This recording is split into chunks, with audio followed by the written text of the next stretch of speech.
Hi, Hello, good evening to you. How are you today? Can you hear me okay? Hello? Yeah? Yes? How are you doing today, I'm Arwen? good. I had a health uh yes. You had what? I had a health day off today, and um I just I just how can I say that? I was a facilitator uh in our um, designer reading club today, and it was not quite good. I have a lot to learn. Yeah. You say it didn't go well. Yeah, it didn't go well. Hmm. Not that well. Yeah. Yeah. So well is going to work as an adverb here, right? So if you're going to use a verb like go, then you would say well. If you want to use an adjective, then you could say good. It wasn't good, right? Yeah. Good is an adjective. Okay. Mm-hmm. Arwen, do you Yeah, get okay. to speak English regularly outside of this class?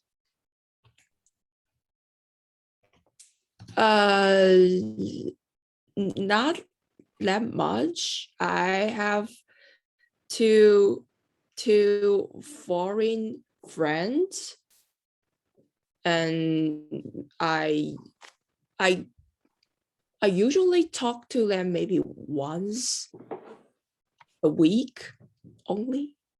Not that I much. can tell if it has been a while since we've had Mhm. class because you are speaking better at the end of class than you are at the beginning. You have to like get warmed up or something, and that's okay. That's normal. That comes from not practicing. So I can sort of tell, I think, by listening to you that you don't speak English that much outside of this class. And that's okay. It's not a problem. It's something I can tell. All right. Now you said That something. obvious? Yeah. At the beginning, you have to get like warmed up. And then by the end of the class, you're doing much better. And that's okay. It's all right. Um, Okay. I actually don't speak English that much either. We Mhm. in my house we speak really only Spanish. So I speak English with you guys if I talk to my parents or if I'm teaching a class. That's really Mm. it though. We hang out with my wife's friends. They all speak Spanish. So we speak Spanish in the house. So this is my Mhm. English time too. All right. Mhm. The difference is it's my native language. All right. Now you said something earlier, a health day. What's that? What's a health day? Half day off. Okay. So I think what we would say is a wellness day. Wellness day. So let's put that here. Well, Wellness. yeah. Yes. Yeah. Both wellness and health are um, technically nouns, I suppose, but we use health as an adjective a lot more often or an adverbial form, like he's very. No, that's not adverb. That's adjective. You are healthy, right? You have good health. In that sense, it's a noun, but you're still describing the person. Better to say wellness. So wellness day. Yeah, Hmm. wellness day. But you just took the day off. Is that what you mean? You didn't work? Is that what you mean? I didn't work whole day. The entire day. I didn't work the entire day. Okay, then I would just probably call that a personal day. My A personal internet. day. Yeah. If you say Yes. wellness day or health day, we think it means you're sick. Like you feel bad and you're sick, so you need to get better. If you just took the day off just because you wanted to, then it would be personal day. Personal day. Okay. So why did your meeting not go well? What happened during the meeting that made it not go well?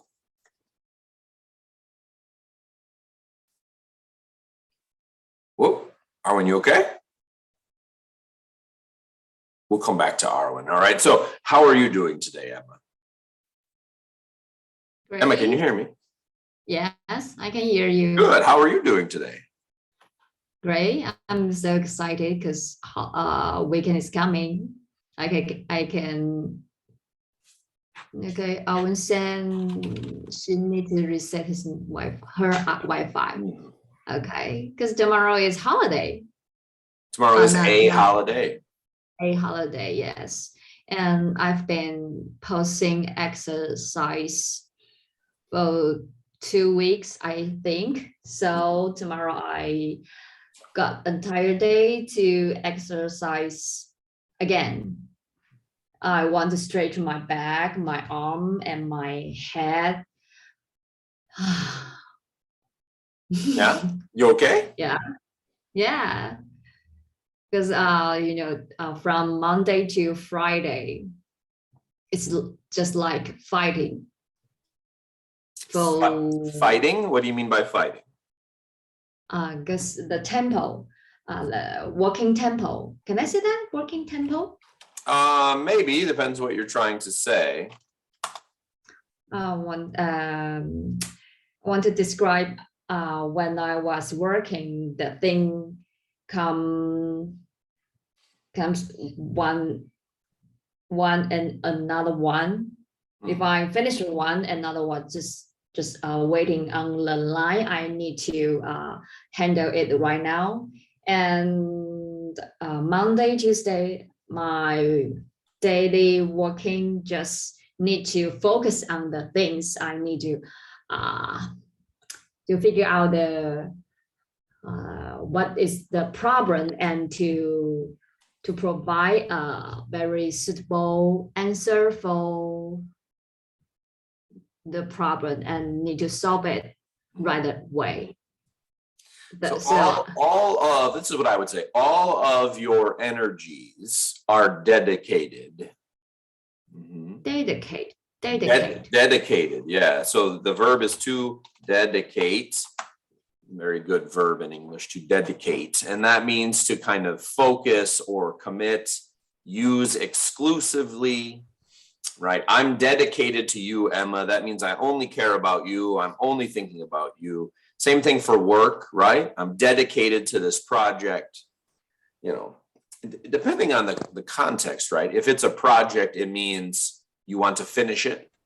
Right? Yeah, I'm dedicated to this building. Yeah, go ahead. And everything needs to be solving on time, but it's better if you can solve it earlierly. For example, if there's an engineer send me a question just about 10 a.m. and about 10 minutes later, he will send me a message again. Hi, Emma, is that the problem has the answer? And I need to just, okay. I will check it and the how to solve it. You can use blah, blah, blah. You can just use another tool to fix the bug. Okay. Well, that's good then. So if you are dedicated during the week, then you don't have time to, focus on other things like exercise or playing volleyball or whatever it is. And we're all kind of like that. I am too. Monday through Thursday, I'm actually quite busy. The weekend's not quite as much. I've tried to make it that way. So, well, good. Excellent. No, Jody today. I know we moved class for Jody, didn't we? It was Jody. I think she gonna join us later because she just told me that she just has something to do now, but she gonna join us. All right. Well, that's good. All right, my friends. Well, there's a couple things I wanted to talk with you about today, and we won't spend a long time on this, but there's this thing I've been working on. I know I've shown you all my dictionary, right? And I'm about halfway done with it. It's a 3,000 word thing. And again, it's designed to be phonetic in nature. You can see here's your spelling of English words, and here's how it's spelled using my system. So again, you don't need to explain all of it to you, but abandon, right? Abandon, ability, and so on. So I found this thing, and I do research on various other activities. So I thought this would be kind of a fun thing for us to look at. This is called Uncleftish beholding. Uncleftish beholding, right here. And this is a 2-page text. It's only 2 pages long. It's written back in 1989, and it's by this guy, Paul Anderson. And what he tried to do is eliminate all English words that come from French, Greek, or Latin. So to have only English words that come from Germanic languages. So I don't know, I thought we kind of just read like a paragraph of that and see how much of it you all can understand. Here it is. It's only 2 pages, and we won't do all of it by any means, but you can see here. Let's read this one here, Emma. Can you read the following? Okay. The following item shows that English would look like if it were purged of its non-Germanic words and used German style composed instead of borrowing to express new concept. This recently appeared in the Conland mailing list. Excellent. So we can stop right there. Now this word is 1 syllable, purged. Purged. So it sounds kind of like purged. Wait, like that, purged. So in obviously this guy doesn't change any spelling, right? Like I'm changing the spelling to match pronunciation. He doesn't do that. Instead, what he does is like a word like operation, which comes from French, he gets rid of that. So the instead he finds some other way to do that. And this is the thing that's really important, compounds, right? So remember, you guys know what kindergarten means, right? Kindergarten, right? So in German, you have the word kinder and you have the word garden. So this means children, and this is like to grow or to raise or to build or something. You put it together, kindergarten, place to raise children, okay? So Arwen, let's try to do it. Here's this thing here. Can you read? For most of. Okay, for most of its being, mankind did not know what things are made of, but could only guess. With the growth of worldken, we began to learn, and today we have a beholding of stuff and work at watching bears out, both in the work state and in daily life. Now, okay, so here's some examples of some of these words, and we can test it. What do you think worldken means? This is not a real word in English, but he took 2 things. Any idea what that is? The growth of working. No, not sure. It's okay. So again, this is the word, this is science. Science comes from Latin. So like world ken. So ken comes from the same thing where we get knowledge. So it's like knowledge of the world, science. Knowledge of the world, science. World ken. Here's another one, workstead. Do you know what a stead is? Not quite. Okay, good. So stead, this is a real English word, stead. Stead is like a place where something happens. So for example, real English words we have homestead, right? The homestead. This is kind of like your little, maybe like a family farm or something like that. So he took this ending and he applied it to work. What this word is a replacement for office. Workstead, right? Place where office occurs. The rest of it should be all words that you recognize. All right. Anything here that you don't recognize? Any new words here? These 2 words are made up, but the rest of it's all real English. Yeah, mankind. Mankind, very good. This is a replacement. This is actually a real word in English, but we don't use it that much. Instead, he's saying humanity. Humanity, all human beings. Humanity comes from French and Latin. So he's deleting humanity and he's given it a Germanic word instead. Good. Any others? Bears out. Bears out. Where do you see that? Watching bears out. All right. So this has to do with, this is like results.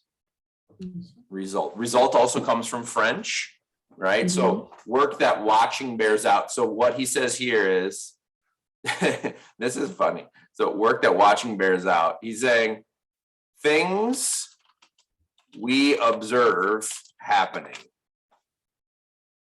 That's what he's saying right here. Things we observe happening. Right? Any others? We'll do one more paragraph, then we'll stop it here. I'll send you this text and you can look at it. It's only 2 pages long. Any others? No? All right, let's do the last one then. Let's go to Emma. The underlying. The underlying kinds of stuff are the first stops, which link together in sundry ways to give rise to the rest. Formerly, we knew of 92 first stops from water stuff and lightest The lightest and barest. lightest and barest to immer stuff, the heaviest. Yeah. Now we have many more, such as Ager stuff and her stuff. Very good. So hell stuff. So again, he's taking the word hell and he's adding the word stuff, which is an English word, right? He's putting them together. This is the mineral sulfur. Have you heard of sulfur before? No. No? All right. So I don't know if you have much scientific vocabulary in English, and that's totally fine. All right. So do you know what's the element that we breathe? When we breathe in, what do we need to breathe as human beings? You know? Air. Oxygen. Oxygen. Yes, that's right. That's the stuff right here. And he's calling that water. No, excuse me. No, I think this is oxygen right here. Water stuff. Any idea what that might be? It's just your scientific knowledge. What is water made out of? Oxygen and one other thing. Yeah, what's the thing? Hydrogen. Right? That's the element. And again, I'm sure you know these things in Mandarin, right? It's hard because we have different names for them, but hydrogen is the lightest and easiest. I don't know what barest means exactly in this sense, just weakest element, if you will, or smallest. So he's calling it water stuff. Because hydrogen comes from Latin, right? That's a hydrogen. It comes from Greek and Latin. So actually hydrogen, yes, it's Greek. So instead he calls it water stuff. Anyway, I thought this was kind of a fun thing to share with you guys. It's only 2 pages. Let me send it to you. But I want to know how much of this you all can actually understand.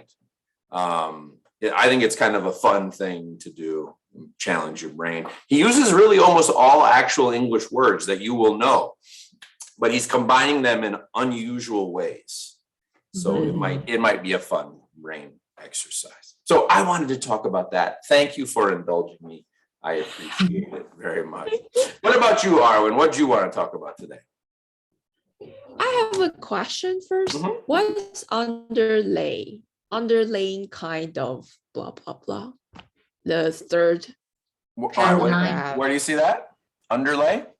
The underlaying. Yeah. So what he's doing is, I think what he means is foundational. He's saying the foundational, so the foundational types of, I think it's atoms. He's using the word stuff. No, this means atoms right here, first stuffs. So if you think about it, right, stuff is a thing. So what's the first thing that exists in the universe? Atoms, right? Little materials of atoms. So he's calling them first stuffs. Again, there won't be any words that you know, I mean, there's more to this stuff here. Some of this stuff will be Old English that might be hard for you all because it's not that common. Uncleft, seed weight, water stuff. See, look, 1 seed weight of water stuff. I think this is a proton. One proton. So he's trying to make English Old English into a scientific language without using any French or German. Anyway, fun exercise. It's only 2 pages, won't take you that long, but there'll be a lot of weird words. Okay. Yeah. Any other questions, Arwen? No, thanks. No. See, you two have enough English knowledge where you could approach this and do it. You know, somebody just learning, it wouldn't. It just be blah blah blah, just speak gobbledygook. So, what about you, Arwen? What do you want to talk about?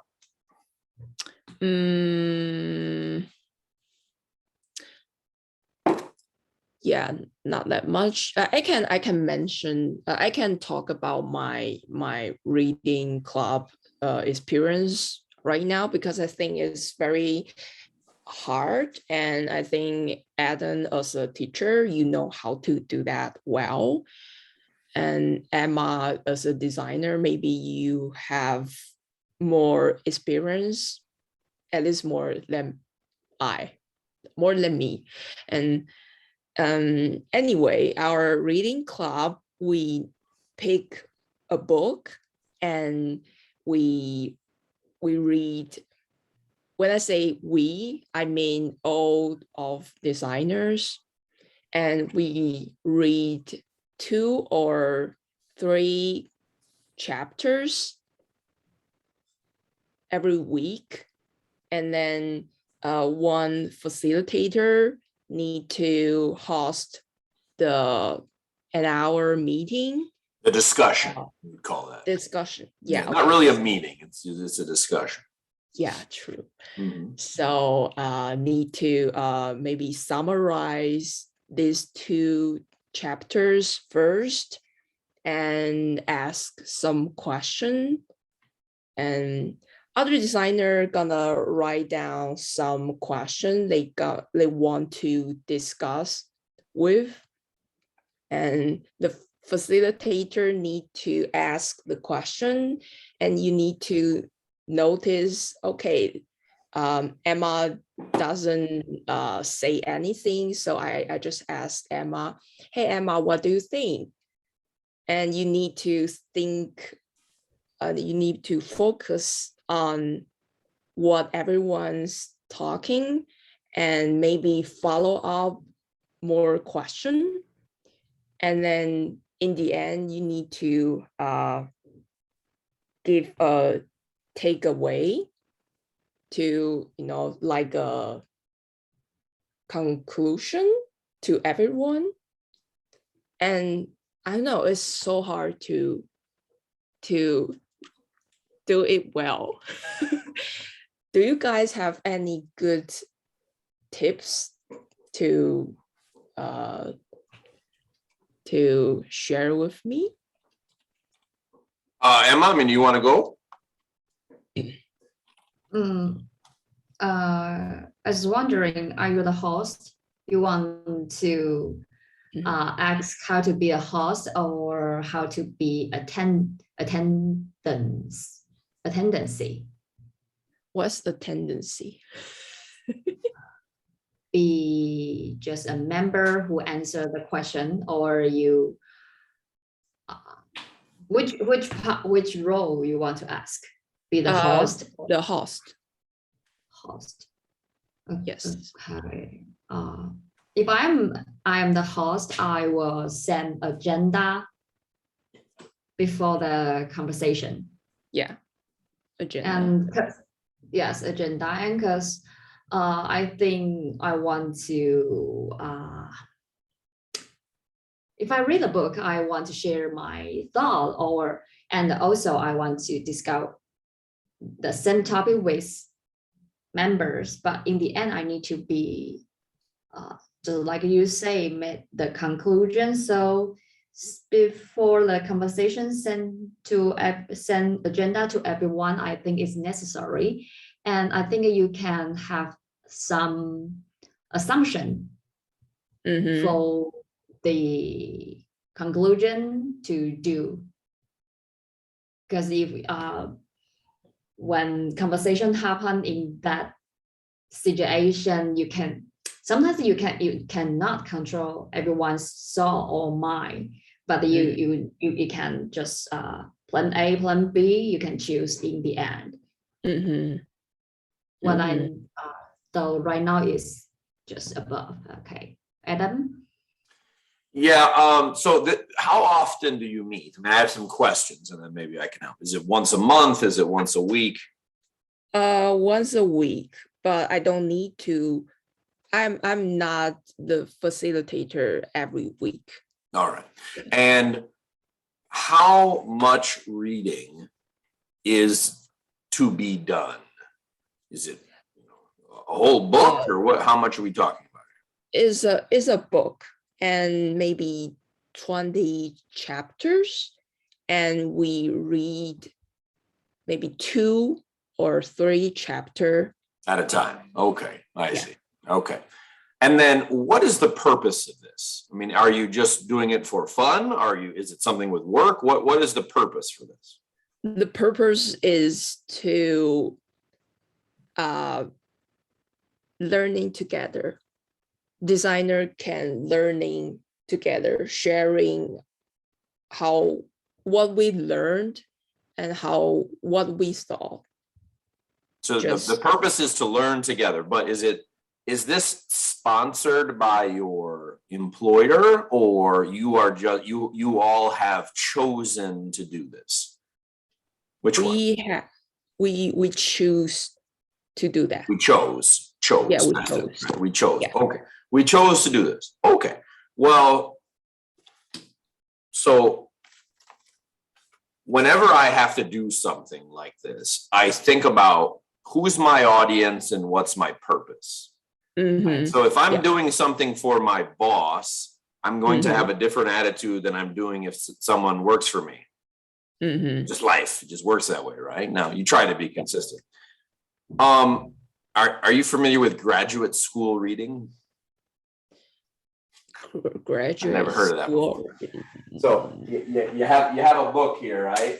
In the graduate school reading, right? And you don't want to read the whole book. So you open this up like this. Yeah. Right? Index. So I read when I graduate school read, I usually read the first page and the last page of every chapter. And then in each paragraph, I read the first sentence and the last sentence. Now, that works in English. I don't know if Chinese writing, it would work quite as smoothly. I mean, you have a different kind of approach to writing, but that's what I do. Because most of the time, the rest of it's just filler, right? I mean, somebody makes a point. Most people who write anyway are way more breathy than they need to be. And typically, especially with history books, which is what I read a lot of, the first the first page or so, they lay out what the chapter is about. In the last page, they talk about what they just said.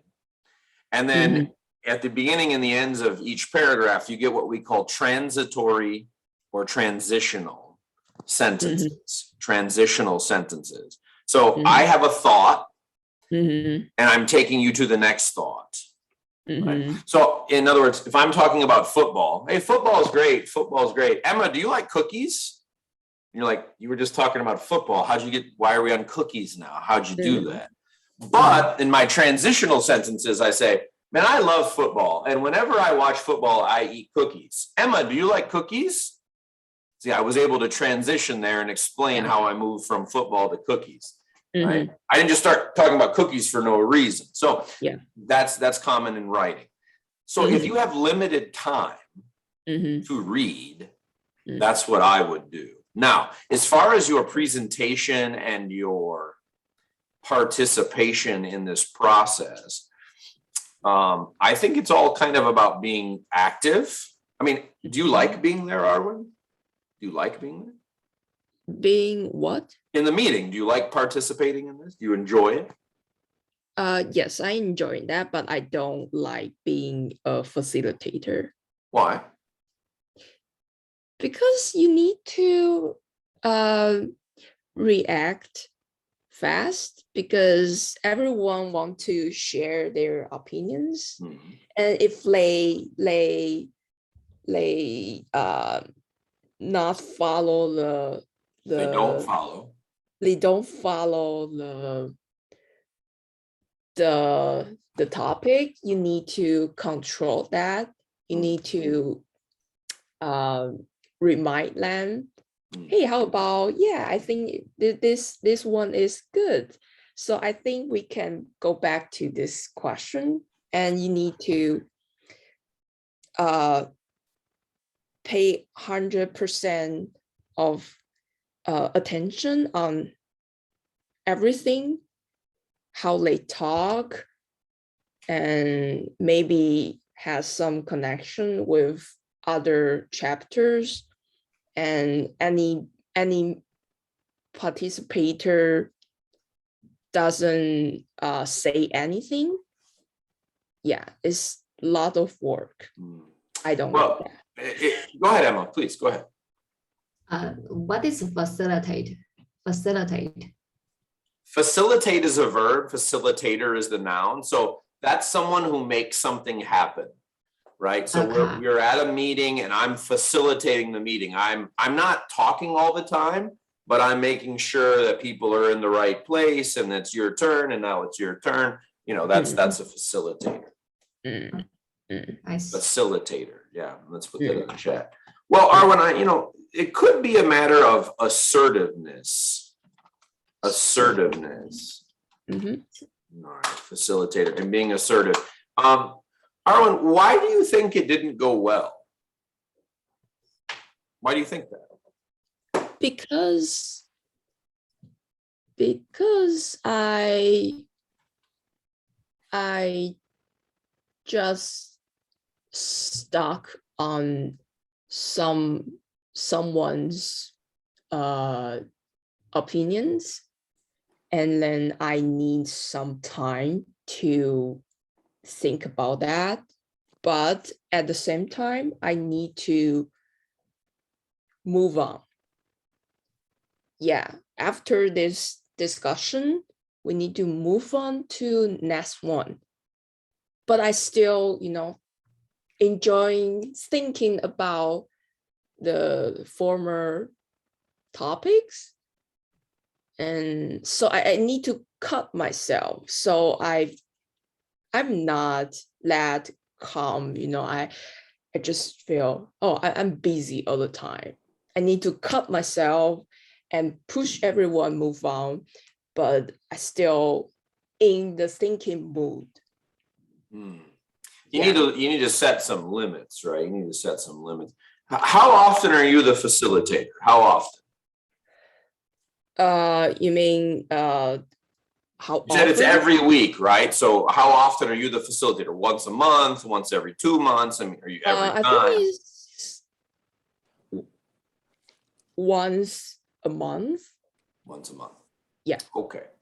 Well, Arwen, sometimes it's a personality thing. Have you thought about using a timer? Yeah. You mean each discussion? I just said. I mean, if the meeting lasts an hour, then you could set a timer. Maybe I don't know. Culturally, maybe that's, I don't know. For us, that would be fine, but I don't know. Maybe that would offend. I don't know. But you have 5 minutes. Yeah. And then the timer goes off. Beep, beep, beep, beep, beep, beep. Okay, well, your turn's over next. I mean, you could do it that way.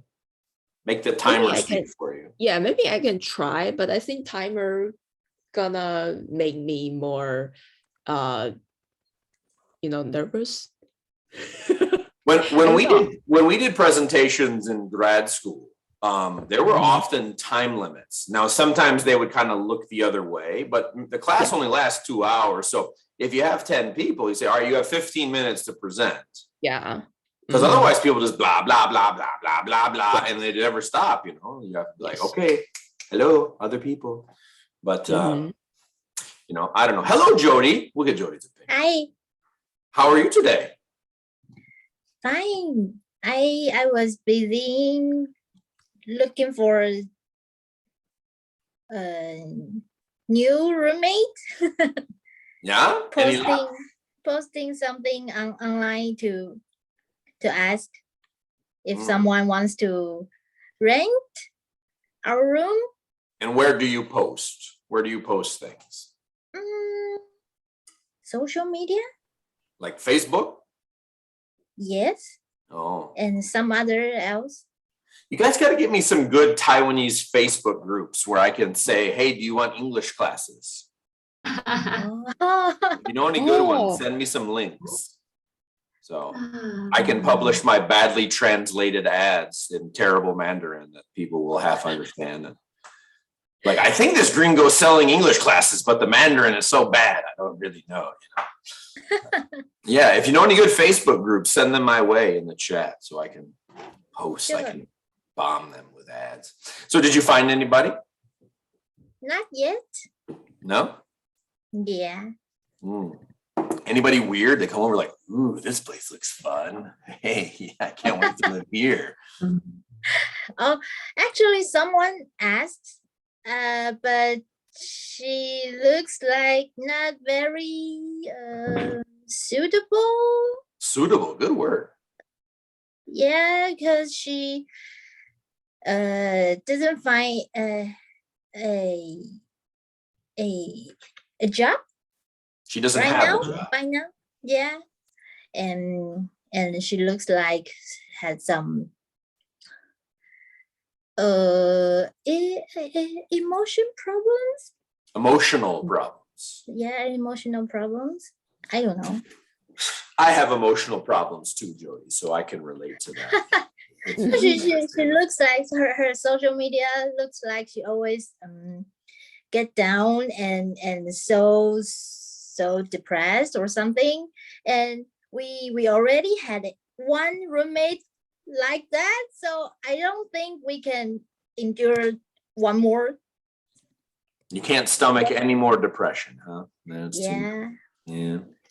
Well, I hope you find somebody, Jody. I hope you do. Okay. All right, so here's what we're talking about. We'll get your opinion too. So Arwen has been part of a book, like a book club, but it's for work. She's with the other designers. Yeah. And she's having some concerns. Why don't you tell her, Arwen, what's going on?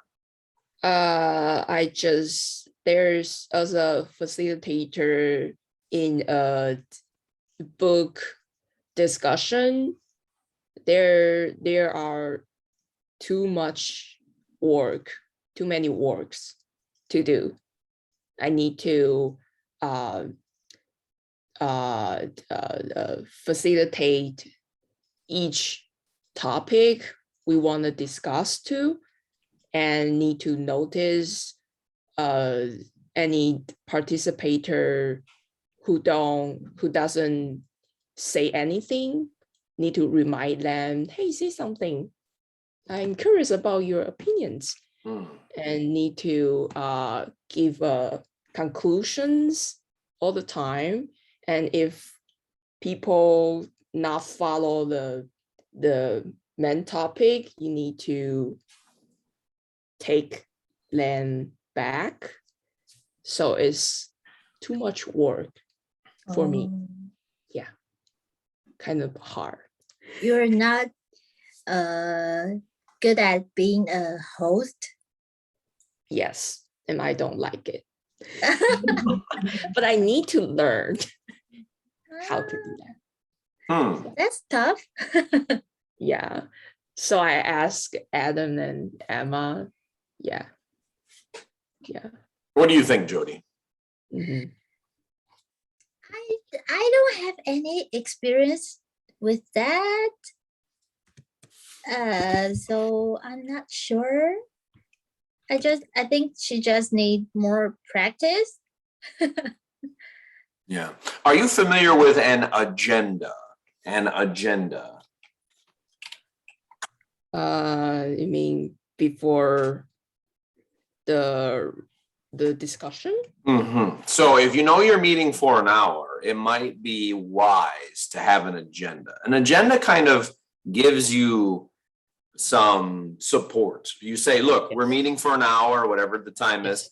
This amount of time we're doing this. We'll have 5 minutes for, hey, how are you? We'll have half an hour for this, and so on. And if you have that right there, you send that out beforehand, then you kind of don't have any problems, right? Well, we got to stick to the agenda. The agenda says we finish at 12:30. We finish at 12:30. Little tools like that can maybe help you going forward. We actually do have agenda, And And agenda. Yeah, and everyone has the Out of agenda. control. So yeah, I don't know. Maybe I just need to practice. Go ahead, Emma. How many people in that group? Yeah, how many? 7? Seven. 7 designer. Not that big. Yes, Big for enough. an hour. For an hour, right? I think you can try to Adam's suggestion for to make some rules, and you can separate people in different team, such as 3 teams, and you can say, okay, our topic is blah blah blah 1, 2, 3, and every section you can to different team, and you need to make a conclude and share to each other, and each team you have 1 minute or 2 minutes and repeat that rule just like a game. You just control the time, I think, and then you can to have more your personal time to think what they say, probably. Oh, clever you. Give myself more time. you just I don't know. I Oh, think and you one want more to. thing. Yeah. Me and my roommate, we've done a podcast before. My roommate and I. My roommate and I, we done a podcast before, and I think she's really good at handling the all the sections or something. The way she did it was simple but effective. That she will always we have 4 people, and when someone said something and she wants to ask the other one for some opinion or something, she will just repeat what they say and help everyone to clarify the question and where we are now, and give you yourself, the host yourself, sometimes to know what you are doing or what you are going to do the next. I think that's a simple way. Yeah. And I got one more. What Adam just said, the purpose. Yeah. Purpose. I think the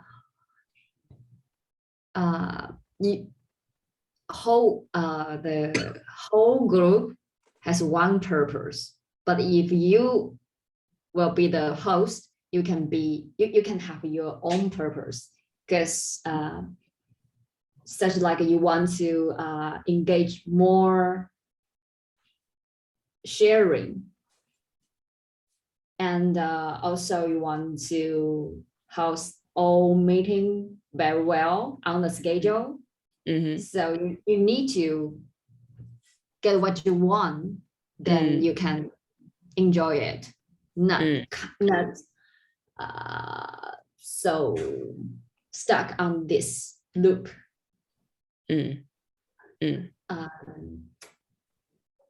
Yes. Okay, good. So Emma's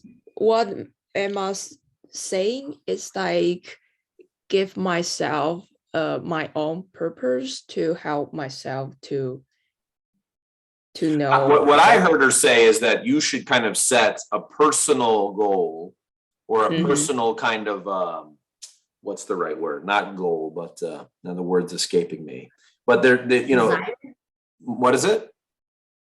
Desire? I don't know. Yeah. You're setting something for yourself, right? Sure, you want the meeting to go well, but you also are saying, hey, I want to get better at facilitating this type of activity. Yes. So that's outside of the actual reading and what you're all doing as a team, right? I personally want to get better. Think of it as like assertiveness training. That's a good word, right? Assertiveness. Yes, go yourself on good. Go yourself on good. What you want to do on this meeting, after the meeting, for yourself. Lots of things like this are like when someone feels confident, it's often a mix of various personal things, but it's typically with preparation. Right? If you are prepared, you're going to feel more confident, right? Yes. It's the rare person who can just show up unprepared and blah, blah, blah, blah, blah for an hour and be fine. A professor I worked with at USF was kind of like that. He could show up at a meeting and he had a lot of knowledge anyway, but totally unprepared and just like, there's a law that was passed 35 years ago and the congressman like that, blah, blah, blah, just out of the air. And, I'm like, this guy hasn't read a page. I've been with him all day. But he acts like, and the people go, oh, really? Let me take some notes. Oh, wow. All this up here kind of blah, blah, blah. Yeah. So you want to kind of get to that point where you have enough confidence and assertiveness to say, and Arwen, don't be afraid. If you are in charge, then say, okay, your time's up. Don't worry about that. They're not going to be offended. Yeah. They understand that's your job. Yeah. Yes. I think sometimes I just want everyone to, okay, Emma want to share this. Okay. And I think I don't cutting her talking and Jody is joining that. Okay, I just check the time, but yeah, okay, everyone can talk. There's a clinical psychologist from Canada, and his name is Jordan Peterson. And he has a lot of very interesting things to say. One thing he talks about a lot is agreeableness. Which is an agreeableness. This is a noun, and it means you want everyone to be happy. You want to say yes. You want you don't want a problem. And you be happy and sure and okay and yes. You're being agreeable. But in general, that's not a good thing. Yeah. And he said most successful people are not very agreeable. They're not. They say no, they say why, they say stop, they say listen, right? That's what most successful people do. But it can be uncomfortable, right? People who are not agreeable can cause discomfort. And, there's some dynamics with men and women. He says on the macro, women tend to be more agreeable than men. Now, that doesn't mean all women are agreeable by any means, but it just on the extremes, right? And men tend to be more, they want to fight. I don't know. I mean, that's what he says. So who knows? I'm not a psychologist, but something that could be good is try to be a little less agreeable, right? Do what Arwen says, right? Because I said so. That's why, right? And don't be afraid of that. Yeah. Okay. Is that hard to do? Is that hard, Arwen? I'm gonna try. Yeah. I think you're gonna try. You look like you're not gonna try. No, I'm gonna try. It's not. Listen, men want to be agreeable too, right? It's not a male female exclusive thing, but sometimes you just can't be. You gotta say no. You gotta say no. My father told me when he worked with a Japanese company for many years. And he said the Japanese people hated to say no. They never wanted to say no. So he said when they meant no, the Japanese would say, I will consider what you just said. Yes. Yes. So that for the Japanese meant no, we're not doing that. But they can't say it. They can't say no. They don't want to offend. They want to be kind. All right. What do you think, Jody? Any other thoughts about that? I think most Asians are that kind of people. Agreeable. culture. Agreeable. Yeah. It's a takes cultural time to thing. And practice. in some ways, there may be something to the kind of European Western spirit. Historically, Europeans have been very violent. I mean, it's just the truth. Now, there's war everywhere. There's war in Asia. There's war. It's not that there's no war, but if you look at the whole history of the last 700-800 years, Europeans, Western people, we do a lot of killing, we do a lot of bombing and a lot of invading and a lot of conquering. We're not very agreeable. It's good, bad. It just kind of is what it is, So got to be some balance with that. Sometimes that deals with our individualism, right? It's what I want. It's my way. What's best for me, me. And causes some problems. It's not all good. What do you think, Emma?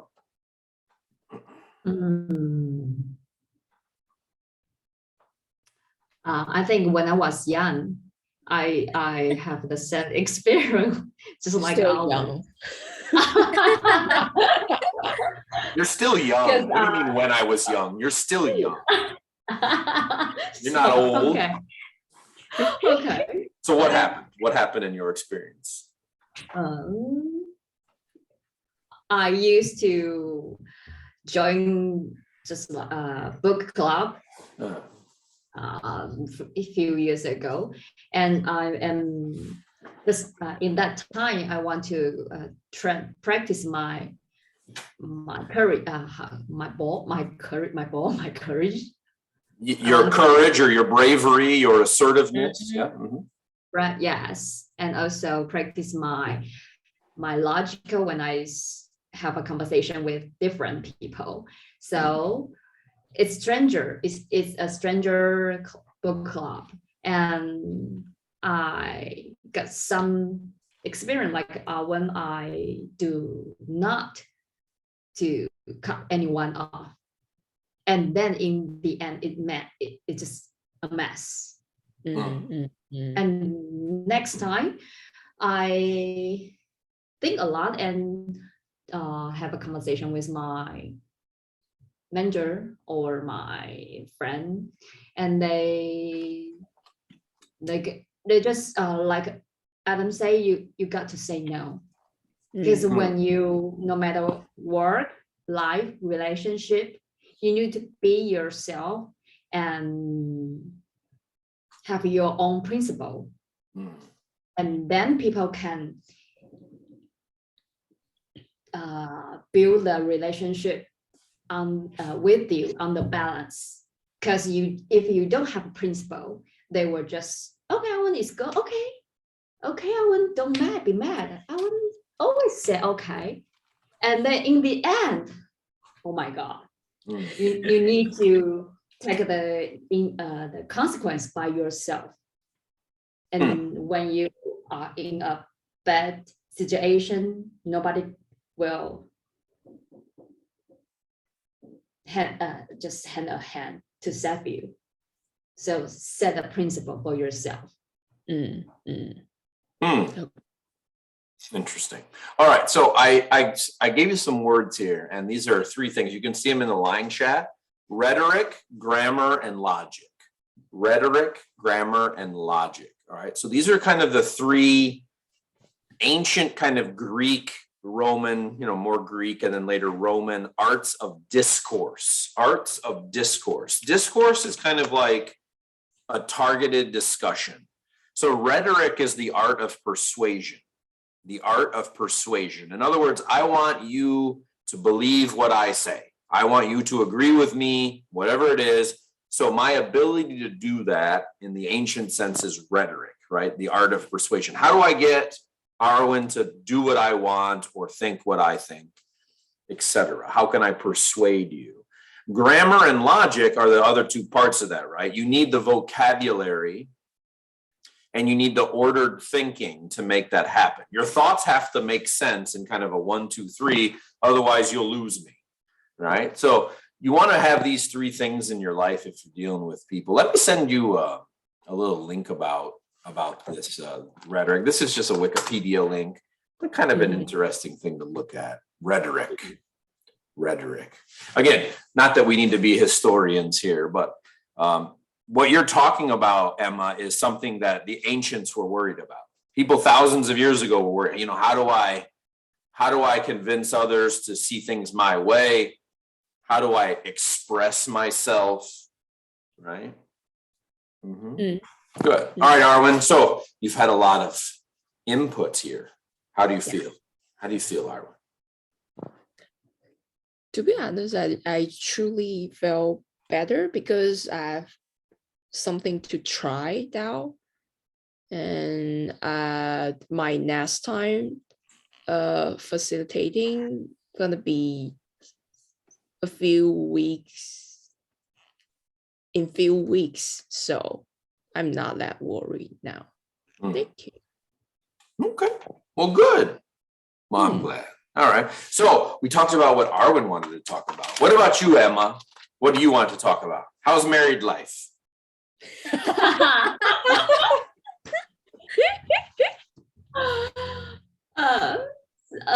Same day. Same? Yeah. Yes, because I feel very calm, Relaxed?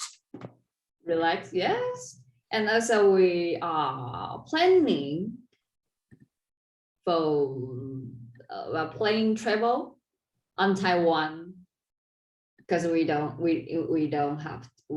want to have a travel on board Abroad. Yes, but So you don't want to go abroad. Yes, we don't want to go abroad. Yeah, we don't want to go abroad. So I'm kind of exciting for the travel. Excited with the travel, and excited to travel. Excited to travel. Well, good. So you're going to do a tour of Taiwan, maybe?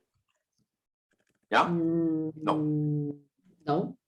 Just no. Well, what will you do then? You will travel around Taiwan? No, just on the south and east. So then you would say that, right? We're going to go to the south and the east of Taiwan. That's perfect, right? We go to the south and the east of Taiwan. Yes. Any place in particular, Emma? Any place that I should know about? Any place fancy? No? Nowhere? People, What's it called? people who live in Taiwan. I think you will be surprised. Surprised? People. No. I mean, like, where in Taiwan? Where are we going? Where are we going in Taiwan? Tainan City. Tainan I City. think you were gonna love Tainan City because it's an old ancient city for 100 years. More than 100 years old. Yes, very old. And also, I think it's clean, better than Hsinchu. Better than Hsinchu? Yes, and also the food in Tainan, it's kind of sweet. You need to go to the OK Mart. You need to go right here to the OK Mart. That's where you need to go. I don't know what that is. It has a Zhen Chenggong Museum. Where is it? You got the Taijian National Park. Oh, it's nice. Oh, I never been there. Never been there? Yeah. Me either. Taiwan's bigger than you realize, it's obviously it's an island, but it's not that small, like from here to here, that's pretty big. Yeah. Then of course, by comparison, it's like you have India. Damn, India is huge. India, Taiwan, India, Taiwan, a little bit different there in size. All right, well, that's fun. Well, I'm glad that you will do that. I hope that you have a good time. What about you, Jody? What's up with you? What do you want to talk about today?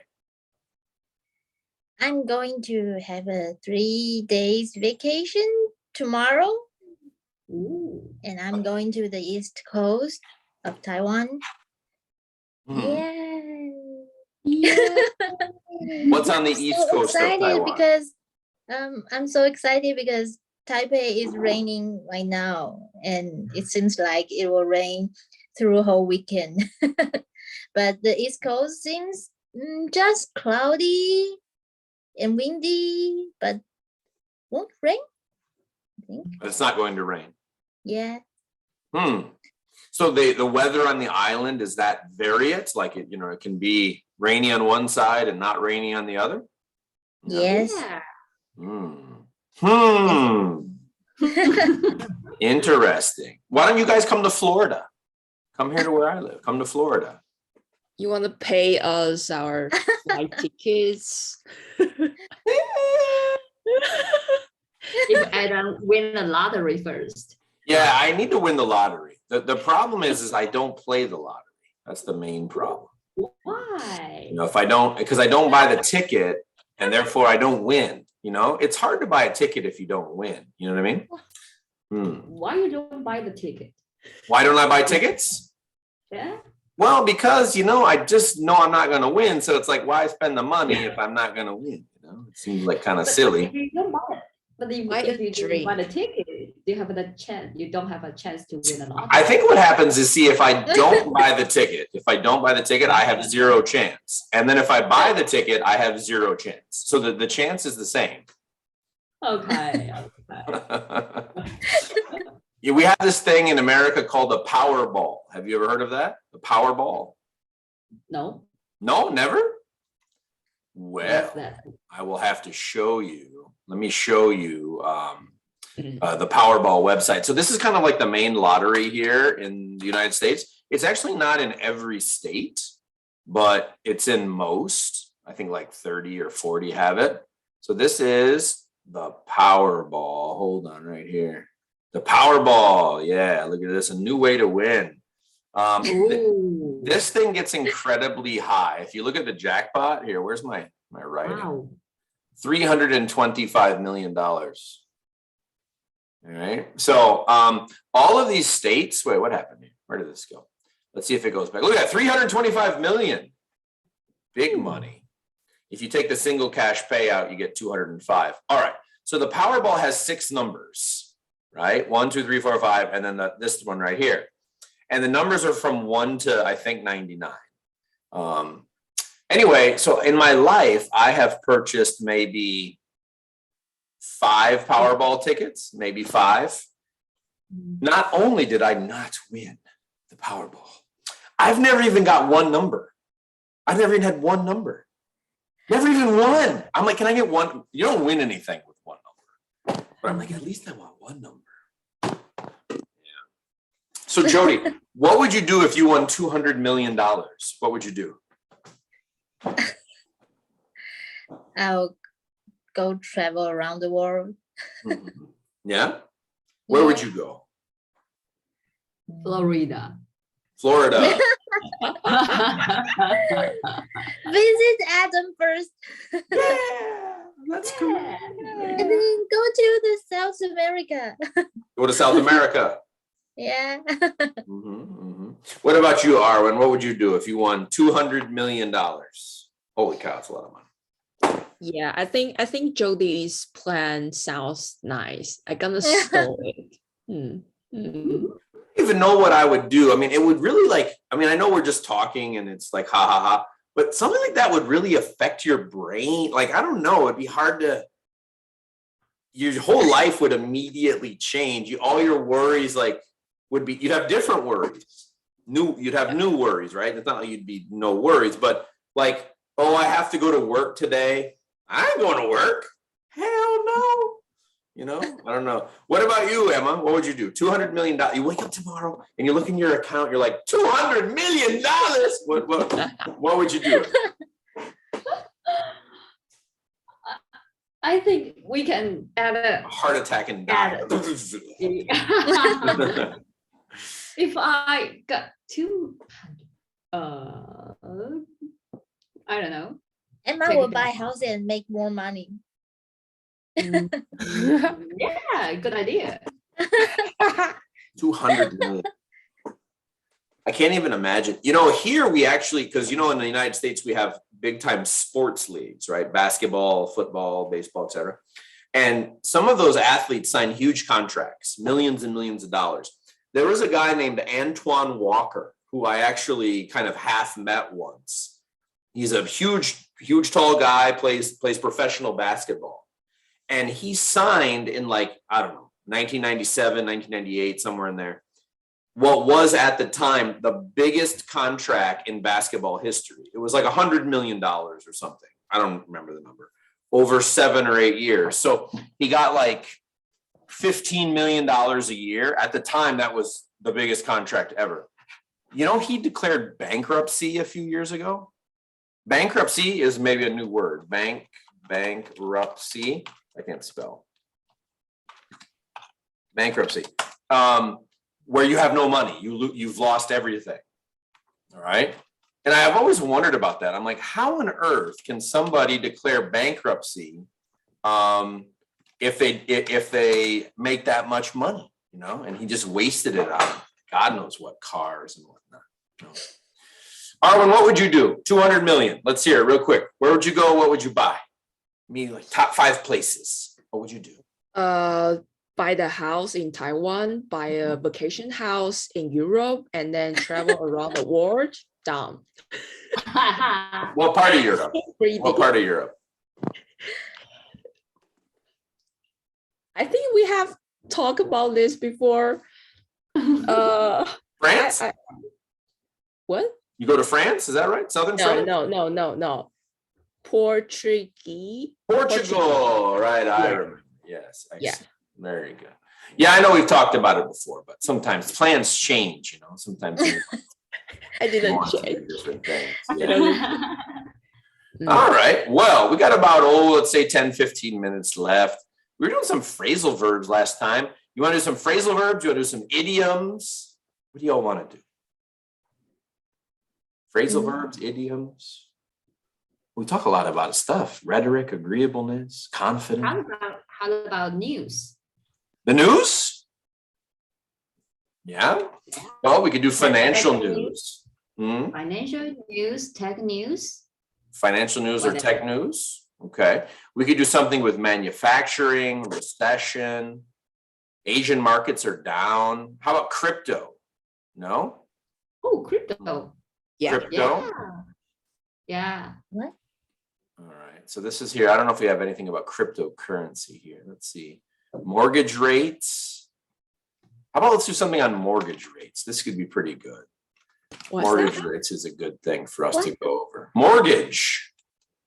Mortgage. You guys know what a mortgage is? What's that? Mortgage rates. All right. So let's do it right here. What is a mortgage? All right. Let's go to Arwen. Arwen, can you read for me right here? Number 1, mortgage rates. Mortgage rates soared to highest level in over a decade. Even wealthy home buyers are feeling the pain. Very good. So what is a mortgage rate? What does that mean, Arwen? How many people, what percentage of people die? You're thinking mortality. Mortality rates. Oh, yeah, okay. Yeah, and you looked at the mort there, so that's probably, Yes. yeah, that makes sense, right? But nope, doesn't mean that. Okay. All right, so mortgage, that's a good guess though. Mortgage is a loan and it's usually for a house. Usually for a house. Doesn't have to be for a house. Mortgage in some ways is kind of like to gamble on the future with a loan. It's like what that is, right? You can say, I'm mortgaging my future. I'm betting on my future. Okay. All right, let's go to Jody. Jody, can you number 2, as interest? As interest rates on home loans surge above 5%, the pandemic-related boom in purchases of second homes is coming to a screeching. Mhm. Halt. A screeching halt. Yes, very Halt. good. A screeching halt. Tough ones, right? So we got some interesting terms here. All right. So what does screeching mean? No idea. All right, not sure. So screeching is kind of like make that sound like that. That's to screech. All right, to screech. So in this sense, like when you brake really hard in a car, the brakes screech. All right, so it's a screeching halt. It's using that gerund as an adjective. It means they're stopping very, very fast. All right, let's continue here. Mortgage rates. All right, let's go to Emma. Can you read for me, Emma, 1 and 2? Mortgage rates are soaring and no one is being spared.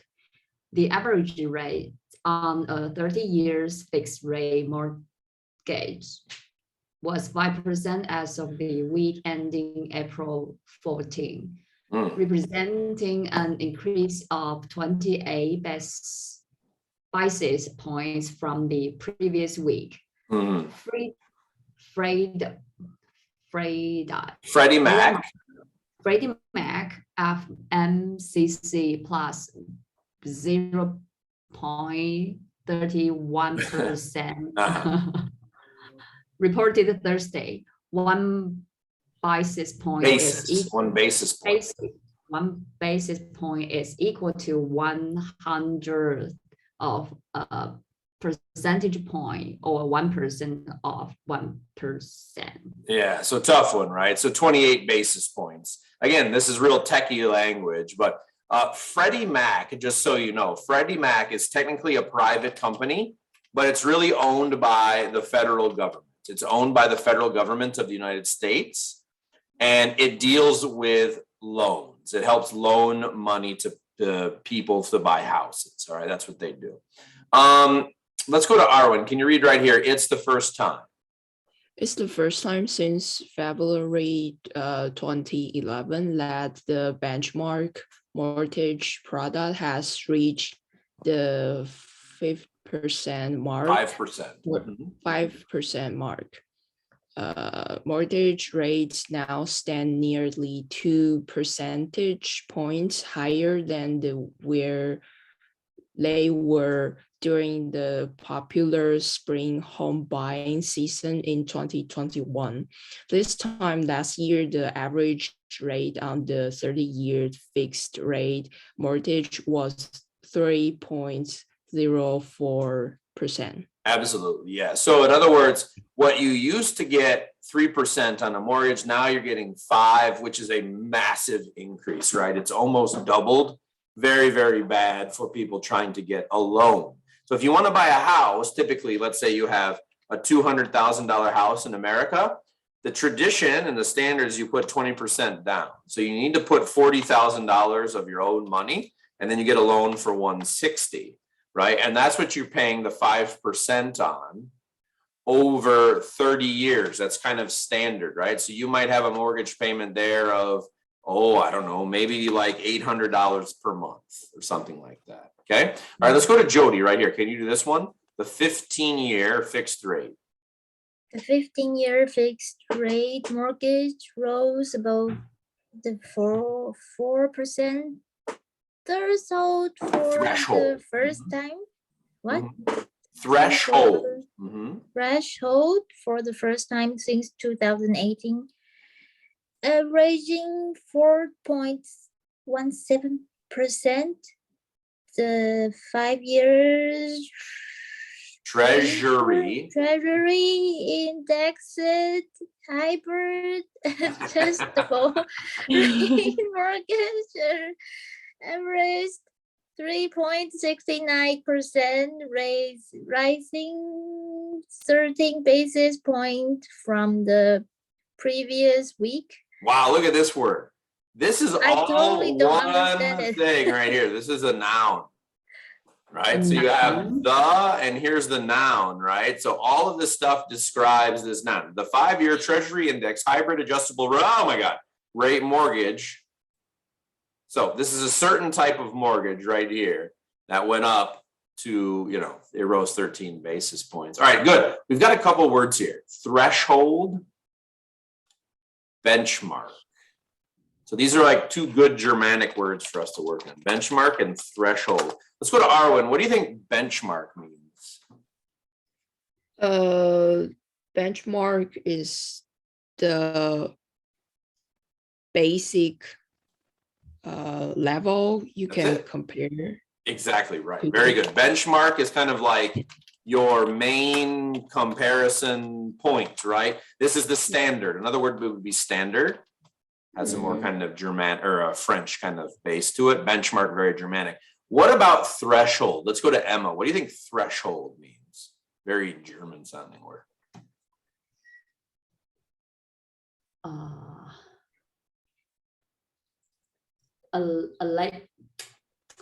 Like kind of label. It means a level or a limit. A limit, a line. Right? Yeah. Yeah, limit or a line or a barrier. Barrier, right? So all of these things, very French word, very French sounding words, this very English Germanic word, threshold, right? So I need to cross this threshold and get over to you, all right? So again, Jody, before you came, I sent something in the chat to Emma and Arwen. It's this kind of old 2-page document written a long time ago, 30 years ago, where a guy tried to eliminate all the French and Latin and Greek words from English. So anyway, something that I think all three of you should look at. It'll seem a little weird, but that type of reading and thinking will help you when you encounter new words like the two we just did. Benchmark, threshold, etc. We have a lot of these things in English where there are many ways to say something. Like they could have said here the 4% limits or the 4% line. They could have said that and it would have worked, right? They could have wrote here standard and it really doesn't change anything of the meaning. Okay, but we get a lot of that going forward. Let's do one last one. Let's go to Arwen. Can you do right here as Americans? As Americans content with historically high inflation, the combination of rising mortgage rates, if elevated home price and tight inventory are making the pursuit of home ownership the most expensive in a generation. Sam Cater, chief economist at Freddie Mac, said in the report. Very good. So in other words, this has a lot of meaning to it. Remember what inflation is, Arwen? What's that mean? Inflation. I remember we mentioned it last time, but see, this is why we repeat things sometimes, right? It's good for practice, all right? So inflation is either prices going up or the value of money going down. When I was a kid, we were taught that you had between like 2% and 3% a year. So if I have $1 on January 1st, basically the rule was on December 31st, that dollar bought me 98 cents worth of stuff. It lost 2%. Now inflation here now is like 7-8%. It's extremely, extremely high. But what can we do? All right, my friends. Good. A lot of stuff here. Take a minute if you can over this weekend, if you have some time. Read that Uncleftish beholding. It's only 2 pages. It'll seem really weird, but I'm interested to see how much you can figure out. There won't be many words there in English you don't know. What he does is he takes 2 or 3 words and he combines them together in weird ways. So you might be able to figure out what he says. So he's got, instead of saying hydrogen and helium, he says water stuff and sun stuff. Water stuff and sun stuff. Hydrogen, helium, the 2 lightest elements. So check that out. Any questions for today, my friends? No? Did you have some fun? We learned some new Yeah. words. Yes. Are you ready to cross the threshold and sleep? No, it's Friday night. Oh, you're gonna go dance it up a little bit, you know, get rhythm No. going? No. No? All right, my friends. Well, you have a good weekend. We'll see you all later, okay? See you. Okay, bye. Bye-bye.